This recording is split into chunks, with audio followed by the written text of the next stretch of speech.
Hi, it's Cheryl for Bayer's Pampered Stampers. Let's take a look at some new and newish items that aren't stamp stencils, dies, or embossing folders. First, I've got some bone folders to show you. These are high-end bone folders. I don't know how else to say it.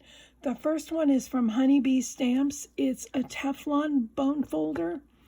Why do you want Teflon? Why do you even want to consider it? Well, Teflon doesn't drag on the paper. If you know, sometimes when you're using a bone folder and creasing a lot of things, they'll tell you to run it across wax paper or something like that to make it easier. Teflon, with its non-stick surface, slides along very, very smoothly and easily without any of that intervention. It doesn't mark the paper the same way traditional bone folders do, so it's just a real pleasure to work with. This is the Honeybee version. There's also an Altenew version. Looks very, very similar. It comes in a little box with the Altenew name on it. You can see they're just about, Altenew's just maybe a little bit shorter, and has the name emblazoned on it in case you forget who did it. Honeybee is also here. It's just kind of engraved and not in gold. What can I say? But either would be a great investment. I know you will enjoy using it. I'm pretty sure Melissa has a bone folder for shop use. Check it with her, try it out and see, but it's just one of those pure pleasures for crafting. Bone folders are awesome to use. Again, you've got choices today between Honeybee and Altenew. We've looked at this kind of before. This is from Tim Holtz and Ranger. We've got Distress watercolor pencils, sets 1, 2, and 3. I'm going to show you one of my sets here. I think this is set 2. It doesn't really matter. The pencils are pretty much the same from one to the other. It's just what colors you get. So there's a little plastic guard that you lift up. The pencils are underneath. I'm going to grab one of these guys, maybe. Here we go. What's different about these as watercolor pencils is that they're pure pigment sticks. These are woodless pencils. There's no wood wrapped around it. Kind of looks that way, but this is a label or a sticker that goes around to keep your hands clean. That's all it's there for.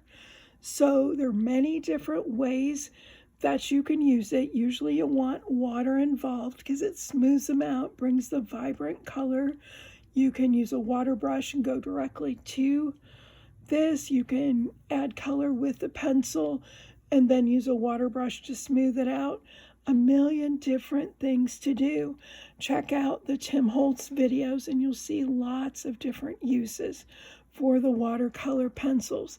They've been out a little while now. They were hot when they were released, and you couldn't get all the sets. So it's taken us a while, but they're back in stock and all of the sets are there. Let's look at colors. These are the traditional Distress colors, so they match everything that's out there of Tim's Distress colors.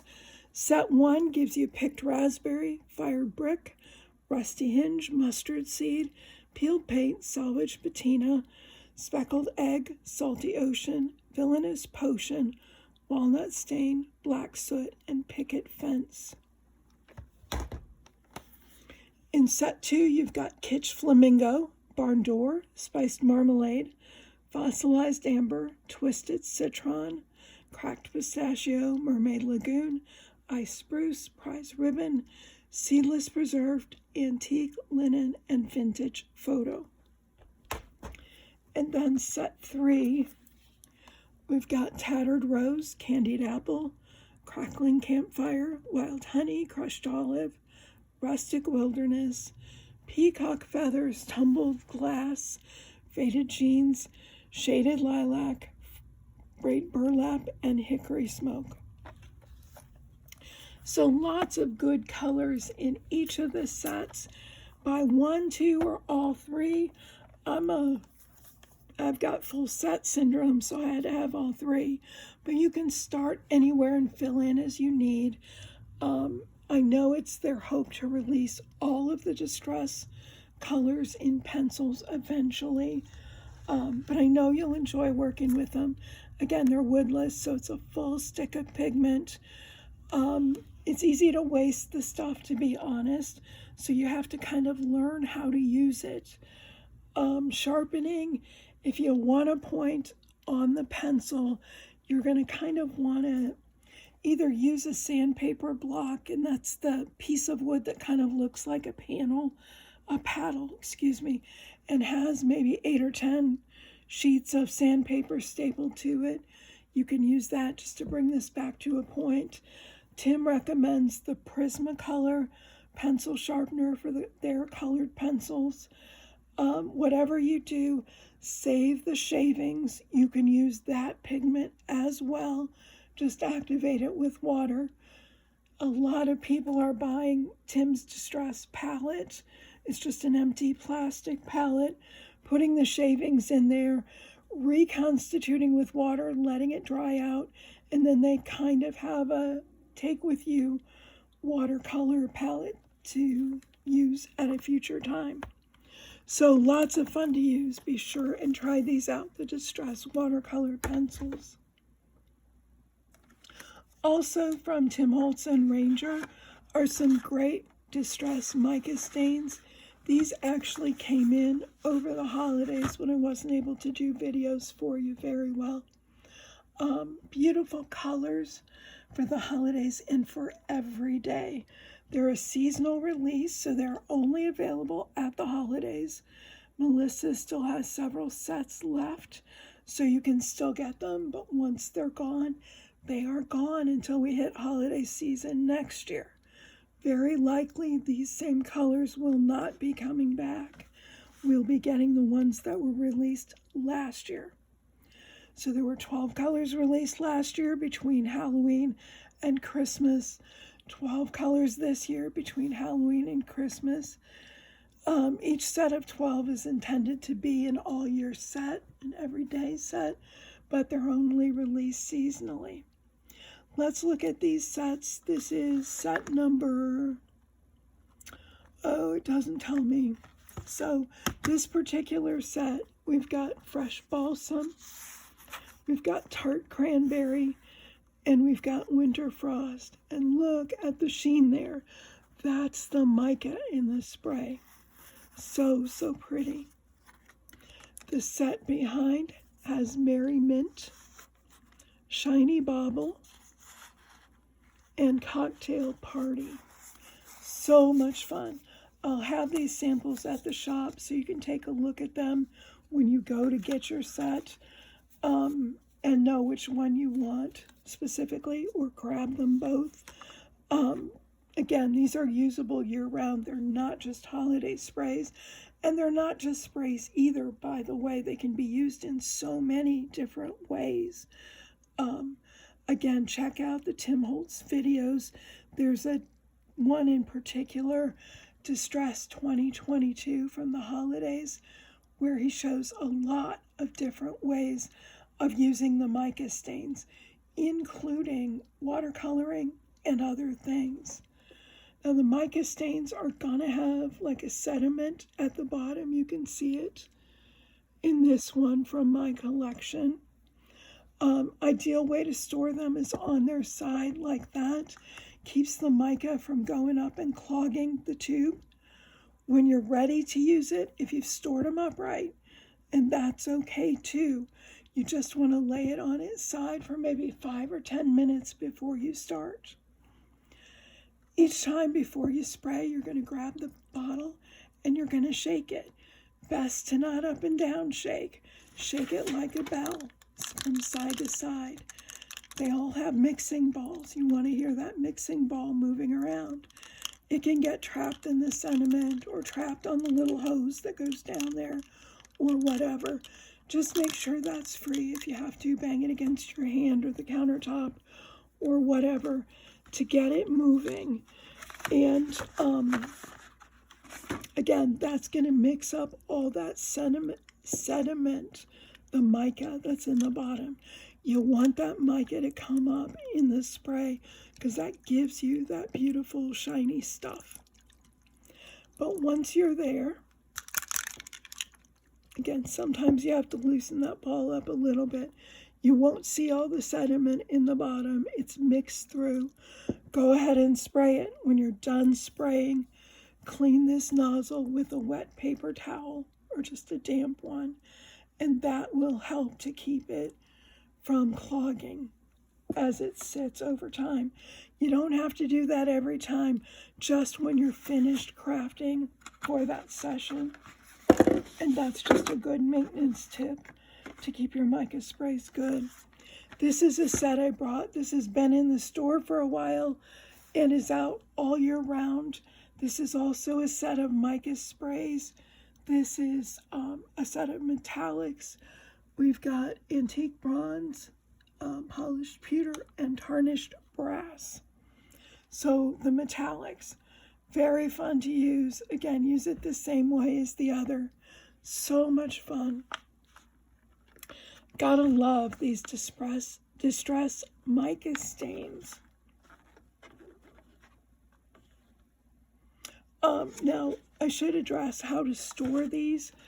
These can be stored however you want, but if you're looking for a container to put them in, my best recommendation is the Distress Oxide ink, or the Distress ink pad holder, the full-size ink pad holder. Just take out the plastic insert. This isn't my one that I have my mica stains in. This I have paints in. But once you pull that plastic insert, you have sort of an open space in here. These are too tall to stand and allow the lid to close, so they have to go on their side. These are paints, by the way. The newer paints without the dabber top with the flip cap can go in like this and they're fine. The old dabber top ones have to go on their side. But in any event, put them in on the Distress mica stains on their side. I'm pretty sure one of these will hold all 24 of the seasonal colors. Not sure if you could eke in the other 3, but it's a possibility. Melissa does have those oxide pad storage tins in stock, so you can grab one at the store. I should have shown you with the crayons. They come in these tins, which are really nice, but if you just want them all together and don't want to have to mess with them, use the Distress. They used to call it a crayon tin. Now they just call it a Distress storage tin. But these fit nicely in this tin if you don't care that they're not separated this way. And so just like anything else, you would put them inside and then just kind of root through for the colors that you're looking for. So again, they fit very nicely in there, I think. Actually, they'll go this way. So yeah, it's a great storage method. Melissa has these tins in stock as well.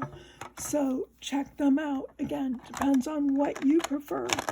This old crayon storage tin and now just the Distress storage tin is just so versatile. There's lots of things that go in there. The embossing glazes and that sort of thing. Now, last but by no means least, I have a product that's older. I think has been in the store before, but is back in, called Perfect Pearls. We're back to the mica again. We all like our shiny, sparkly stuff. Perfect Pearls are a great way to get a little bit of shine in your projects. You can mix them with a little water and spray them. Use those little distress sprayers, or the little sprayers, mini misters, sorry, I had to think of the word there, from Ranger, or another sprayer. You can spray it out. You can take it and you can apply the powder directly to your paper. Either use the perfect medium to hold it down or use your Versamark or something like that. So you stamp an image, for example, using perfect medium or Versamark. Put the powder over the top. You need to spray it with a little water to sort of activate the binders in it and the resins, and then it's permanent on your paper. So it's very, very pretty. There are so many different ways of using perfect pearls. But if you've sort of hit that winter slump where you're kind of bored with everything you have and you want to try something new, grab the perfect pearls. If you have them from before, grab them out of your drawer. Grab them from Melissa's if you want. Whatever you want to do, but pull these out. Have some fun with them. You can use them with embossing folders, with stamps, with stencils, freehand. You can watercolor with them. There's a million things. Most of the designers that you know and follow have used perfect pearls in a number of ways over the last probably 2 or 3 years. So there's tons of videos out there. I just watched a fairly quick one earlier today from Simon Hurley. And, lots of good ideas in a short period of time. So it's a great way to beat that winter boredom. The packets are kind of self-contained. You've got everything you need in here, except a little spritz of water maybe. So grab some, have fun. Right now we have the jewel tones and we have the, what is this called? Metallics. Try them out, have a good time. You can do an entire card with perfect pearls, or you can just do a little bit of accent. That's my favorite way. I think a little bit of the sparkly shiny goes a long way. I love it as an accent, but however you choose to use it, get the perfect pearls out, give them a try. Again, it's a fun way to breathe some new life into the supplies that you already have. That's what I have to show you today. I hope you have a great day, and we'll see you soon. Bye.